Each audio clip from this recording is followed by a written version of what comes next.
அனைவருக்கும் வணக்கம். சற்று முன்பு தமிழக அரசு இன்று வெளியிட்டுள்ள 14 முக்கியமான அறிவிப்புகள் என்னென்ன என்பதை பற்றி தான் நம்ம இந்த வீடியோவில் டீட்டெயிலாக பார்க்க போகிறோம்.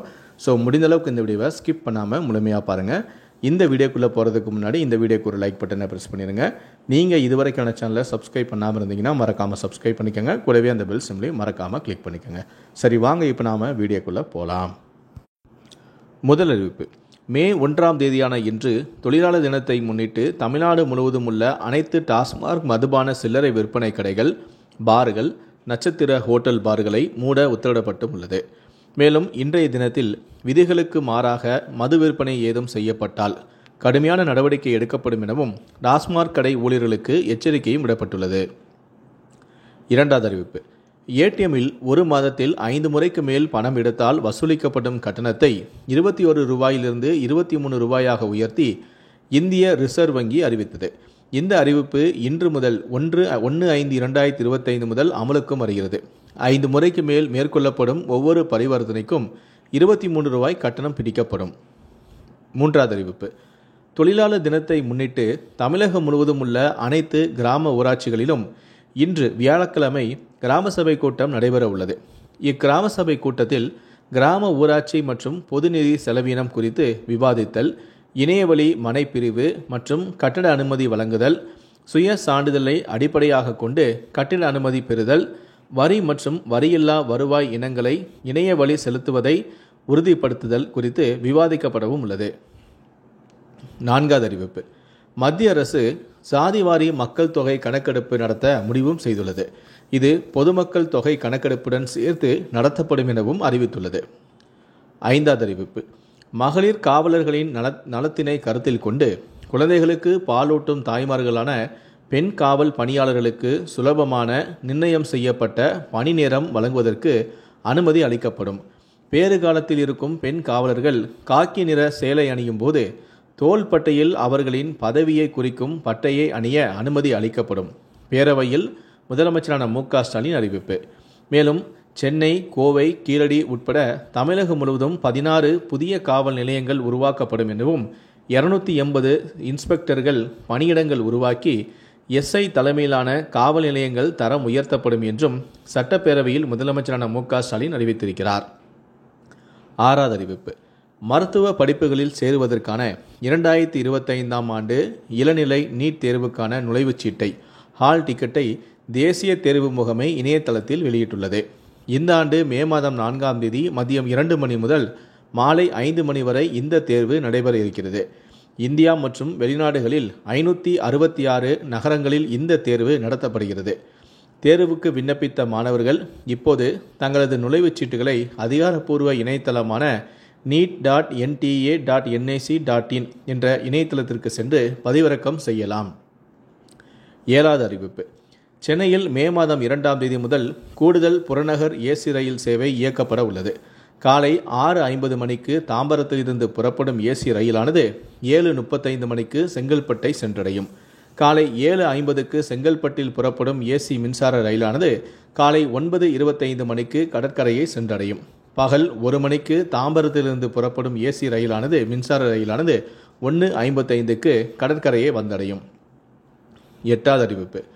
மின்னணு உதிரி பாகங்கள் உற்பத்தி சிறப்பு திட்டத்தை முதலமைச்சரான மு.க.ஸ்டாலின் தொடங்கி வைத்தார். ஒன்றிய அரசு திட்டத்தில் அறிவிக்கப்பட்டுள்ள மானியத்திற்கு இணையாக தமிழ்நாடு அரசும் ஊக்கத்தொகை வழங்கிட இந்த திட்டம் வழிவகை செய்யும். திட்டத்தின் மூலமாக 30,000 கோடி முதலீடுகளை ஈர்க்கவும் முடியும். 60,000 பேருக்கு வேலைவாய்ப்பு கிடைக்கும் என்பதும் குறிப்பிடத்தக்கது. 9வது அறிவிப்பு. ராமநாதபுரம் மாவட்டத்திற்கு மே மாதம் 22ஆம் தேதி உள்ளூர் விடுமுறை அறிவித்து ஆட்சியர் உத்தரவு பிறப்பித்திருக்கிறார். ராமநாதபுரம் மாவட்டம் கீழக்கரை தாலுகா ஏறுவாடி தர்காவில் சந்தனக்கூடு திருவிழா மே மாதம் 21ஆம் தேதி 22ஆம் தேதி மதியம் வரை நடைபெற உள்ளது. இதனை முன்னிட்டு ராமநாதபுரம் மாவட்டத்திற்கு மே மாதம் 22ஆம் தேதி உள்ளூர் விடுமுறை அறிவிக்கப்பட்டுள்ளதாக மாவட்ட ஆட்சியர் தெரிவித்திருக்கிறார். இந்த விடுமுறையை ஈடு செய்யும் வகையில் ஜூன் மாதம் 14ஆம் தேதி சனிக்கிழமை வேலை நாளாகவும் அறிவிக்கப்பட்டுள்ளது. 10வது அறிவிப்பு. அரசால் அங்கீகரிக்கப்பட்ட 15 தனியார் விடுதிகளில் பயிலும் மாணவர்களுக்கான மாதாந்திர உணவு மானியத் தொகை 1000 ரூபாயிலிருந்து 1400 ரூபாயாக உயர்த்தி வழங்கப்படும் என பிற்படுத்தப்பட்டோர் நலத்துறை அமைச்சரான மெய்யநாதன் நேற்று சட்டப்பேரவையில் அறிவித்தார். மாநில அளவில் இத்துறையின் கீழ் 1453 பள்ளி கல்லூரி விடுதிகள் உள்ளன. இதில் 1,00,000க்கும் மேற்பட்ட மாணவர்கள் தங்கியும் படிக்கிறார்கள் என்பது குறிப்பிடத்தக்கது. 11வது அறிவிப்பு. நான் முதல்வன் திட்டத்தின் கீழ் SSC, ரயில்வே மற்றும் வங்கி பணிகளுக்கான கட்டணமில்லா உறைவிட பயிற்சிக்கு விண்ணப்பிக்கலாம் என தமிழ்நாடு அரசு அறிவித்துள்ளது. SSC ரயில்வே பயிற்சிக்கு 300 நபர்களும் வங்கி பணிகளுக்கு 200 நபர்களும் தேர்வு செய்யப்பட உள்ளனர். இந்த பயிற்சியில் சேர ஏதேனும் ஒரு இளங்கலை பட்டப்படிப்பு படித்திருக்க வேண்டும். மேலும் விண்ணப்பதாரர்கள் 21 வயது முதல் 29 வயதிற்குள் இருக்க வேண்டும். தமிழக அரசு விதிகளின்படி SC, SCA, STP, ST, BC, BCM, MBC இந்த பிரிவினருக்கு வயது வரம்பில் தளர்வும் உண்டு. இப்பயிற்சிக்கான 1000 பணியாளர்களை தேர்ந்தெடுப்பதற்காக மே மாதம் 31ஆம் தேதி அன்று இருவேறு நுழைவுத் தேர்வுகளும் நடத்த உள்ளன. இந்த திட்டத்தில் பயன்பெறும் விருப்பமுள்ள மாணவர்கள் வங்கி தேர்வுக்காக பயிற்சி அல்லது ரயில்வே தேர்வுக்கான பயிற்சி இவற்றில் ஏதேனும் ஒன்றுக்கு மட்டுமே பயிற்சி மேற்கொள்ள முடியும். இந்த நுழைவுத் தேர்வுகளுக்கு விண்ணப்பிக்க ஆர்வமுள்ள மாணவர்கள் nanmudalvan.tn.government.in என்ற இணையதளத்தில் வரும் மே மாதம் 13ஆம் தேதிக்குள் விண்ணப்பிக்கலாம் எனவும் கூறப்பட்டுள்ளது. 12வது அறிவிப்பு. தமிழ்நாடு சட்டப்பேரவை கூட்டத்தொடர் ஒத்திவைக்கப்படுவதாக சபாநாயகரான அப்பாவு அறிவித்திருக்கிறார். கடந்த மார்ச் மாதம் 14ஆம் தேதி தமிழ்நாடு சட்டப்பேரவையில் பட்ஜெட் கூட்டத்தொடர் தொடங்கியது. மார்ச் 14ஆம் தேதி பட்ஜெட் தாக்கல் செய்யப்பட்டது. மறுநாள் வேளாண் பட்ஜெட் தாக்கல் செய்யப்பட்டது.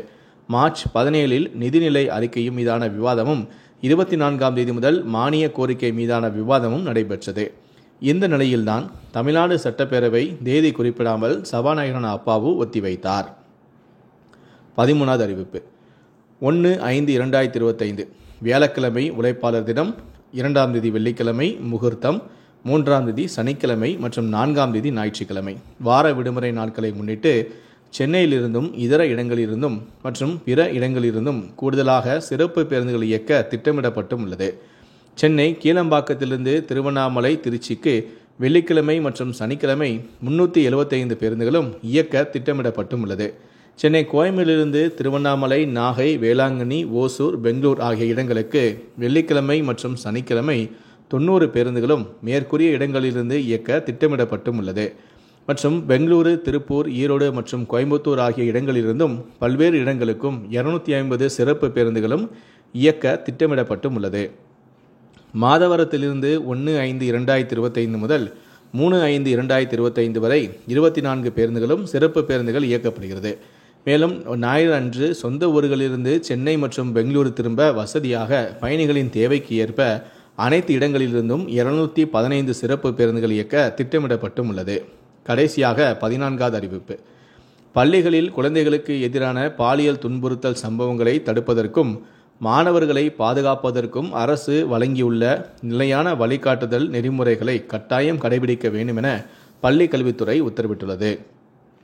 இந்த 14 அறிவிப்புகளை பற்றிய உங்களுடைய கருத்துக்கள் என்ன அப்படிங்கிறத கீழே இருக்கக்கூடிய கமெண்ட் செக்ஷனில் மறக்காமல் சொல்லுங்கள். முடிந்தளவுக்கு இந்த வீடியோவை மற்றவங்களுக்கும் ஷேர் பண்ணுங்கள். மேலும் இது போன்ற பல வீடியோக்களை பார்க்கணும் அப்படின்னு நினச்சிங்கன்னா மறக்காமல் சேனலை சப்ஸ்கிரைப் பண்ணுங்கள். கூடவே அந்த பெல் சிம்பளையும் மறக்காமல் கிளிக் பண்ணுங்கள். நன்றி, வணக்கம்.